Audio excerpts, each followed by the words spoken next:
couple of years ago, I was in a very, very nasty road accident, and I finished up in hospital for 4 months, half of that in intensive care, and then I was transferred to a general ward and finally to the rehabilitation ward where the fall actually happened. So I was on the way to recovery, but I'd been in bed for so long that I was incredibly weak, and I didn't realise how weak I was. One occasion I went to the toilet, and I was escorted there and left inside for my own privacy.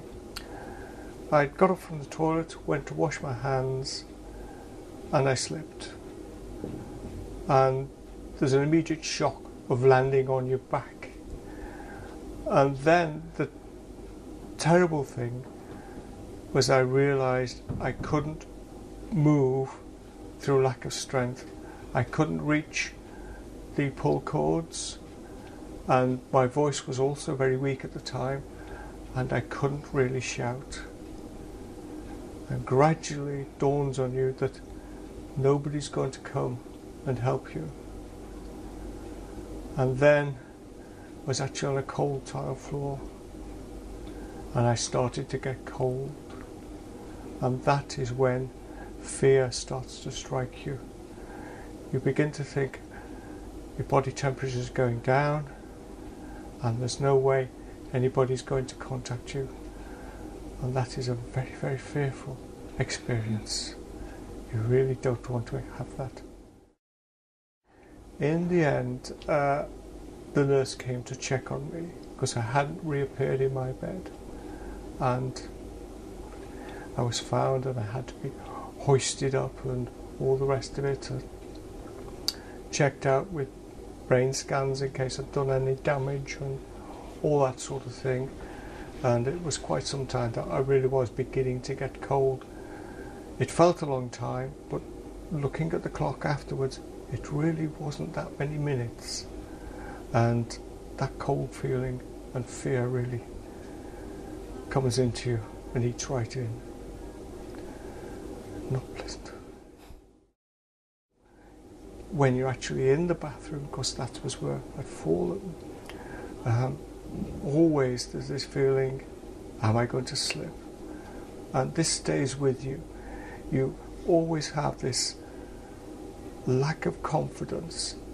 You can get over it, you can progress, you can get on with things, but always somewhere on the horizon there's this feeling that you're not certain that you're going to make it. My wife says it added a few more grey hairs, so they were upset, but because of the previous injuries, this was really a minor thing, but it was because I had no memory of the previous injuries. It was actually a major thing for me, and this is one of the things that I've carried from the accident, whereas the accident produced far more damage, but this is one of the things that hit me psychologically, and it's still there. That's over 2 years ago.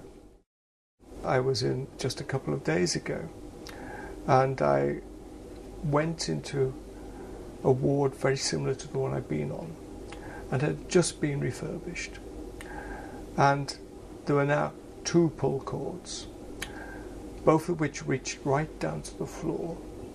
One was near the toilet and one was near the wash basin, and also there were plenty of nice new blue grab handles, and the feeling of security was very, very much stronger. I knew that I could reach out by the wash basin and get hold of something. I knew that if I did end up on the floor, I could actually reach across and pull the emergency cord. So that was, hooray, somebody's learned from it, which was very pleasing and very reassuring. Very reassuring.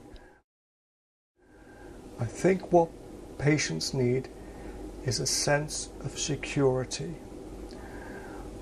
I think under situations like I was in, there's a conflict between the privacy of the patient in the toilet and the need for security. I felt that maybe the nurse should have waited outside until I was out again.